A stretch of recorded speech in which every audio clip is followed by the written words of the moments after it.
जैसे ये शिवलिंग, ये जलाधारी गोल माता पार्वती जी का हस्त कमल, यहाँ से जो जल बहता है, इधर गणेश जी का सीधे हाथ पर स्थान, इधर कार्तिकेय जी का स्थान, बीच में मोटी सी एक लाइन होती है शिवलिंग के सामने, वो अशोक सुंदरी का स्थान। कई बार वहाँ सांप बना होता है, कई बार अशोक सुंदरी का स्थान बना होता है। ये शिवलिंग, पार्वती जी का हस्त कमल, गणेश जी का स्थान, षडानंद कार्तिकेय जी का स्थान, बीच में अशोक सुंदरी का स्थान। ऊपर से जो बूंद बूंद पानी गिर रहा है वो शंकर भगवान की 5 लड़कियां, जया, विषहरा, सामरी बारी, दौतली और देव, ये शंकर जी की 5 बेटियां ऊपर से जल गिरा रही। तो अशोक सुंदरी वाली जो स्थान होता है, जब आपके गर्भाशय में या शरीर में पुरुष हो, स्त्री हो, जिसके पूरे शरीर में कहीं पर भी गांठ पड़ गई हो और गल ना रही हो, एक चावल का दाना अशोक सुंदरी वाली जगह पर चढ़ाना प्रारंभ करो, शिव जी पे जल चढ़ाना प्रारंभ करो, उस जल का आचमन करना प्रारंभ करिए। आप 3 महीना, 4 महीना, 5 महीना करते रहो, उसके बाद जांच जरूर करवाना हॉस्पिटल में जाकर कि गांठ गली कि ना गली। पर विश्वास रखो, भरोसो दृढ़ इन चरणन करो, श्री वल्लभ नक चंद्र छटाबिन सब जग माही अंधेरो। भरोसा मूल होना चाहिए, भरोसा मूल हो। हमारा अगर विश्वास नहीं है तो फिर भगवान भी नहीं है। मानो तो मैं गंगा माँ हूं, ना मानो तो बहता।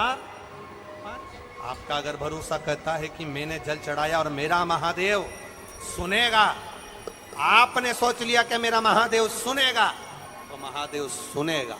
और आपने अंदाजा कई लड़कियां जब शादी करती हैं तो पहले से गलत सोच बना कर आती हैं कि सास को डेंजर होती है। कईयों के मन में भाव आता है सास बुरी होती है, सास अपशब्द कहती है, सास गाली देती है। कई लोगों से सुना, जिससे मिलो उसकी सास ऐसी हो गई, कोई ना कहा हमारी सास ऐसी थी। लड़कियों ने अपनी चित्तवृत्ति में भर लिया कि सास बुरी होती है। जब चित्तवृत्ति में भर लिया कि सास बुरी होती है, तो वो कितने भी अच्छे घर में चली जाए, उसको सास बुरी ही लगेगी, ये निश्चित है। और अगर आपने मन में सोच लिया कि जो किस्मत में लिखा होगा देखा जाएगा, संसार सागर में जन्म लिया है, सुख दुख चलता रहता है। अगर कोई बेकार भी मिल गया ना, तो अपना स्वभाव से मैं उसको अच्छा बना लूंगी, मुझ में वो क्वालिटी है, वो अच्छा होगा। आप पहले से विचार करिए।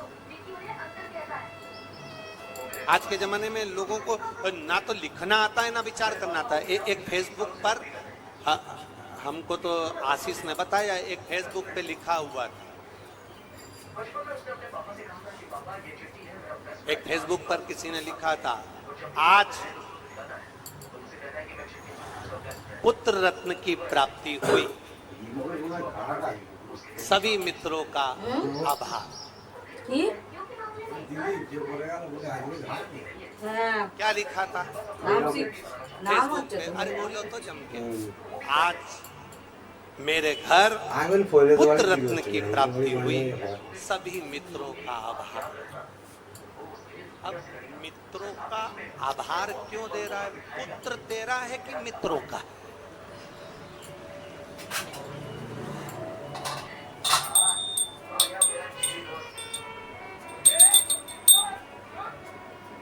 बोलो, जम के बोलो। लिखना चाहिए ऐसा, पर स्मरण नहीं है, चित्तवृत्ति में नहीं आया है ये।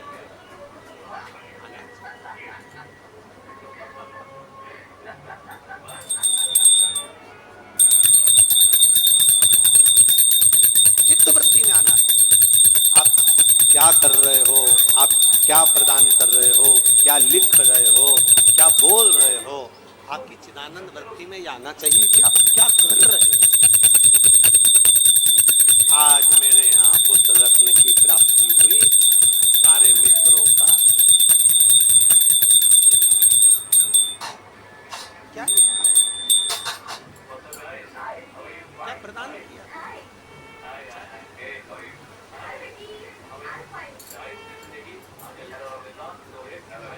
आभार किसका होना चाहिए था। आज मेरे घर पुत्र रत्न की प्राप्ति हुई। महादेव आपका आभार, आपकी कृपा, आपकी दया, आपकी करुणा, जो ये पुत्र रत्न की प्राप्ति मेरे घर में हो गई, ये आपकी करुणा से, ये आपकी उदारता से।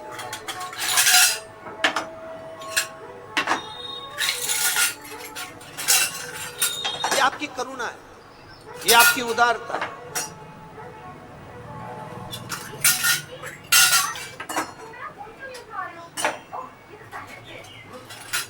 ये कथा हमने कल भी कहा था कि कथा और कहीं भी हो सकती थी, भोपाल में ऐसा जरूरी नहीं कि आदरणीय विश्वास भैया के यहाँ हुई, कथा कहीं पर भी हो सकती। पर ये कथा आदरणीय विश्वास भैया सारंग जी के यहाँ जो हुई है, हमने कल भी कहा था कि कहीं ना कहीं माता पिता का कोई पुण्य प्रबल हुआ होगा, जिसके कारण बस ये आशीर्वाद के रूप में ये कथा आदरणीय विश्वास जी सारंग जी को प्राप्त हुई। और वो पुण्य कैसा? जब हमने पता करा तो हमारे स्मरण में आया कि जब स्वर्गीय श्री कैलाश नारायण जी सारंग जी बीमार पड़ गए, और बीमार पड़ने के बाद जब दिल्ली में एडमिट हो गए और उनका इलाज चलता रहा, तब हम कभी भी जजमान परिवार से ये कुछ भी नहीं पूछते और ना हम उनसे बात करते हैं कि तुमने क्या करा क्या ना करा।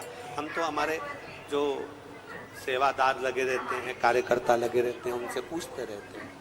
तो बताया कि गुरुजी विश्वास भैया सारंग भोपाल में उस समय पर भी मंत्रिमंडल में थे, जिस समय पर पिताजी का स्वास्थ्य खराब था, तो यहाँ पर संभालते हुए यहाँ पर भी सारी मीटिंग अटेंड करना और रात के समय जाकर अपने माता पिता की सेवा करना दिल्ली में, ये कोई सहजता का विषय नहीं होता। और उसी का पुण्य फल, उसी का एक आनंद, उसी का जो पुण्य है, उसी का जो पुण्य फल मिला वो ये उसी का पुण्य फल, ये कोई सहज नहीं।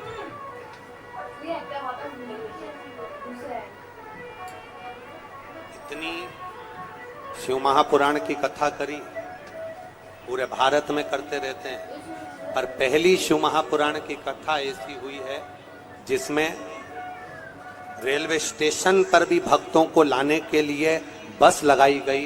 इसके लिए विश्वास भैया सारंग जी को बहुत बहुत साधुवाद।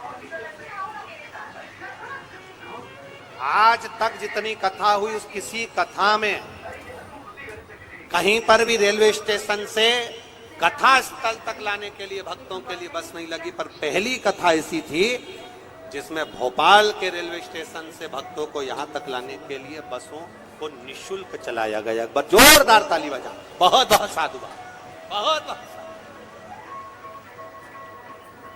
कोई परेशान ना, आनंद से पहुंचे कथा। हाँ, ये हम पंडाल का तो जरूर कह सकते हैं, क्योंकि पंडाल कितने लगाए, 1 2 3 4 5 6 7, फिर उसके बाद आगे बढ़ाया 8, उधर आगे बढ़ाया 9, ऐसे बढ़ाए तो बहुत। पर पब्लिक का भी है, भक्तों का कोई शंकर के भक्त भी तो अड़भंगे हैं।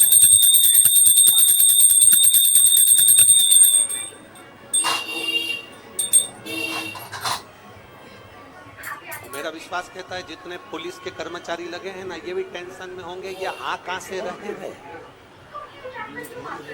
जो लगे होंगे ना वो भी थोड़ा सा टेंशन में होंगे कि आखिर कहां से आ रहे हैं, समझ में नहीं आता। और हर कहीं आके हर कहीं बैठ जाते हैं, जहां मर्जी पड़े वहां। कल बोल रहे थे भैया, कहने लगे गुरुजी आपके ये भक्त सुनते बिल्कुल नहीं है। हमने पूछा क्या नहीं सुनते? कहीं गुरुजी जो बैठ गया, हम उनसे कह रहे कि भंडारा चल रहा है भोजन कर लो, भंडारा चल रहा है भोजन कर लो, तो माताएं कहती है हमें मालूम है, हम नहीं जाएंगे। मैं कहा माँ क्यों नहीं जाओगी? तो कहे चले गए और दूसरा आके फंस गया तो ये भोजन करने भी ना जाए। गुरुजी हजारों हजारों लोगों का रोज भोजन बनता है, हजारों लोगों का, लाखों लोगों का रोज भोजन बन रहा, पर जाए।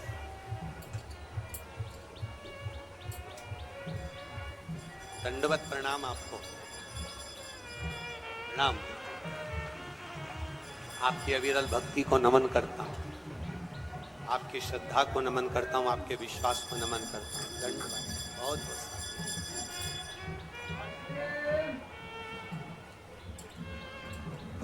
ओ यही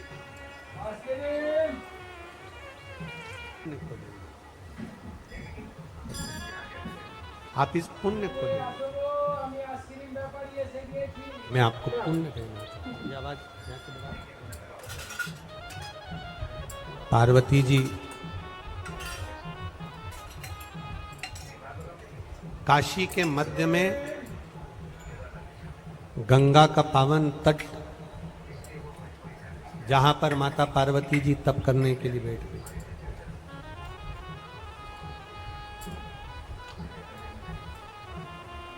एक नील नाम का दैत्य, जिसका नाम था नील नाम का दैत्य, और नील नाम का जो दैत्य था वो, उसने ब्रह्मा जी से वर प्राप्त कर लिया था कि वो रूप बदल सकता है।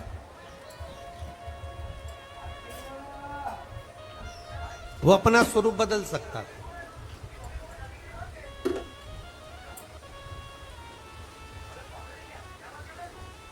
अपने स्वरूप को बदलकर कहीं पर भी जा सकता था।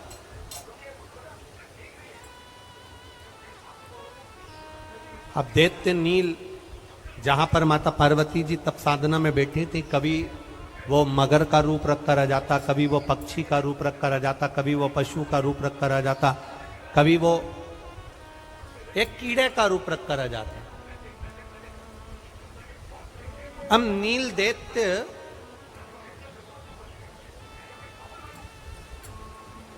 आज हाथी का रूप रखकर,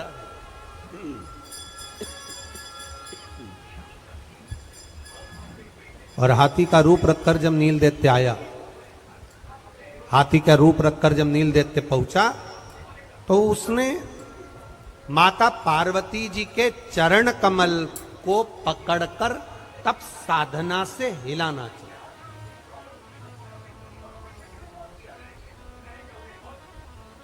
अब बहुत समझने वाली कथा है, बहुत बड़ा ध्यान दीजिएगा कि कई लोग प्रश्न करते हैं, गुरु जी आप कहते हो कि शिवजी पे चढ़ी हुई बेलपत्र खाना चाहिए, तो उस बेलपत्र को अगर हम पेड़ पे से तोड़ें और पेड़ पे से तोड़कर अगर खा लें तो क्या वो असर नहीं करेगी? जरा समझिएगा कथा को।